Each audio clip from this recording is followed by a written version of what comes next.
Je vous emmène aujourd'hui découvrir le plus grand pic d'Europe, le pic noir. Tous les soirs, il va se coucher dans cette loge de repos. Donc là, le but, c'est d'arriver rapidement à la loge vers 16h, 16h30.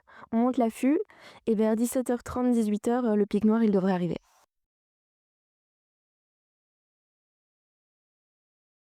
En journée, il se promène sur les troncs et cherche des larves de coléoptères qu'il arrache au bois par de puissants coups de bec. Pour tenir parallèle à l'écorce, il se sert de sa queue aux plumes rigides comme d'une canne. Il est en expansion depuis 50 ans, il va vers l'ouest.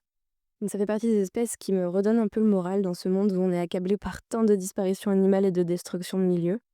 Les pics, ils sont super importants pour plein d'autres espèces. Ce sont un peu les bâtisseurs de la forêt. Chaque année, ils creusent une nouvelle loge pour leurs petits.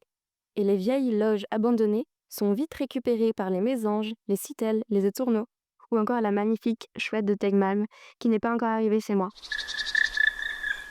Le pic noir, ses essences d'arbres préférés, ça va être le hêtre, le platane, le tremble. Le problème, c'est qu'avec le réchauffement climatique, les hêtres meurent chez moi. Et c'est son essence préférée pour faire sa loge de reproduction. Là, on peut voir que c'est une femelle, car elle n'a pas le dessus de la tête entièrement rouge, comme le mâle. Et vérifier qu'il n'a pas été suivi en donnant un dernier coup d'œil dehors avant d'aller vraiment se coucher. Pour plus de vidéos, n'hésite pas à t'abonner à ma chaîne et si tu aimes mon travail, à le partager.